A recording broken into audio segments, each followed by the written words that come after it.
रूस के मीडिया ने दावा किया कि तुर्की अब जंग में यूक्रेन की मदद के लिए बारख्ताश TB2 ड्रोन नहीं देगा। जंग शुरू होने के बाद से ही तुर्की के इस ड्रोन की मदद से यूक्रेन ने रूस की सेना को भारी नुकसान पहुंचाया और रूसी सेना के बड़े बड़े काफिलों को तिनके की तरह उड़ा दिया।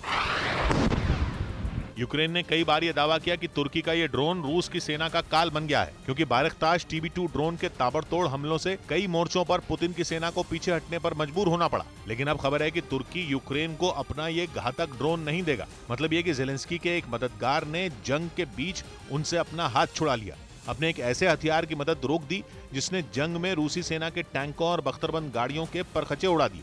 रूस की मीडिया ने दावा किया कि तुर्की यूक्रेन पर बुरी तरह भड़का हुआ है, क्योंकि दावा किया गया कि यूक्रेन के एक बड़े अधिकारी ने तुर्की के ड्रोन की जमकर खिल्ली उड़ाई थी। इसका एक वीडियो भी सामने आया था। माना जा रहा है कि तुर्की के गुस्से की एक वजह हो सकती है, क्योंकि तुर्की बारख्ताश TB2 ड्रोन को दुनिया का सबसे आधुनिक ड्रोन बताता है और कहा जा रहा है कि कोई उसकी हंसी उड़ाए ये तुर्की को बर्दाश्त नहीं है। इसके साथ ही एक दूसरी वजह यह बताई जा रही है कि रूस के हाथ तुर्की के इस ड्रोन का तोड़ लग गया है। रूस ने दावा किया कि पिछले कुछ महीनों में उसने बड़ी संख्या में बारख्ताश TB2 ड्रोन मार गिराए। दावा किया गया कि रूस के आधुनिक एयर डिफेंस सिस्टम ने बारख्ताश TB2 ड्रोन का जमकर शिकार किया, जबकि यूक्रेन को ड्रोन नहीं देने के फैसले के पीछे रूस और तुर्की के गैस और तेल पर बने गठजोड़ को भी एक वजह बताया जा रहा है। हालांकि रूसी मीडिया के दावे में अगर सच्चाई है तो जंग के बीच ये ज़ेलेंस्की के लिए बड़ा झटका है।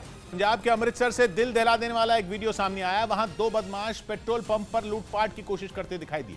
ये पूरी घटना वहां लगे CCTV कैमरे में रिकॉर्ड हो गई, जिसमें बदमाश पेट्रोल पंप पर लूटपाट की कोशिश करते नजर आए। इस घटना का जो वीडियो सामने आया उसमें पेट्रोल पंप मशीन के पास पेट्रोल पंप कर्मचारी खड़े दिखाई दिए। तभी दो लोग मोटरसाइकिल से आकर वहां रुक गए और पेट्रोल पंप कर्मचारी को तमंचा दिखाकर कैश मांगने लगे। डर की वजह से पेट्रोल पंप कर्मचारी ने कैश बदमाश को दे दिया। इसके बाद उस बदमाश ने दूसरे कर्मचारी से भी पैसे मांगे। उसने भी पिस्तौल के डर से पैसे निकाल कर दे दिए। तभी सामने खड़े सुरक्षा गार्ड ने बंदूक से गोली चला दी, जो सामने खड़े बदमाश के सीने पर जा लगी, जिसकी वजह से वो जमीन पर गिर गया। इस घटना के बाद वहां अफरा तफरी मच गई और देखते ही देखते लोगों की भीड़ इकट्ठा हो गई। वहां मौजूद लोगों ने बदमाश को अस्पताल में भर्ती कराया, जहां उसकी मौत हो गई। फिलीपींस में आए तूफान में 100 से ज्यादा लोगों की मौत हो गई, जबकि हजारों लोग लापता हैं। लगातार हो रही बारिश के बाद वहां लैंडस्लाइड की घटनाएं भी हुई, जिसकी वजह से लोगों का जीना मुहाल हो गया और हर तरफ तबाही का मंजर दिखा। जानकारी के मुताबिक तूफान के दौरान लोग जान बचाने के लिए गलत दिशा में भागने लगे और दलदल में फंस गए। इसी वजह से कई लोग लापता हो गए। उत्तर प्रदेश के आजमगढ़ में छठ पूजा के दौरान 4 लड़के सरयू नदी में डूब गए। बताया गया कि पूजा के बाद चारों लड़के नदी में नहाने गए थे, लेकिन ज्यादा गहराई होने की वजह से लड़के डूबने लगे, जिसके बाद NDRF ने रेस्क्यू कर 3 लड़कों को बाहर निकाल लिया, जबकि एक लड़का नदी में बह गया। 4-5 लड़के पानी के एक दूसरे डालने के लिए एक दूसरे के पास चले गए। जानकारी के मुताबिक एक्सप्रेसवे बनाने के दौरान नदी से मिट्टी निकाली गई, लेकिन गहराई वाली जगह पर बैरिकेडिंग नहीं की गई। चीन के कई शहरों में लगाए गए सख्त लॉकडाउन ने लोगों को मुसीबत में डाल दिया है। वहां हालात ऐसे बन गए कि अलग अलग कंपनियों में काम करने वाले लोग भाग रहे हैं, क्योंकि उनके पास खाने के लिए खाना और दूसरी चीजें नहीं है।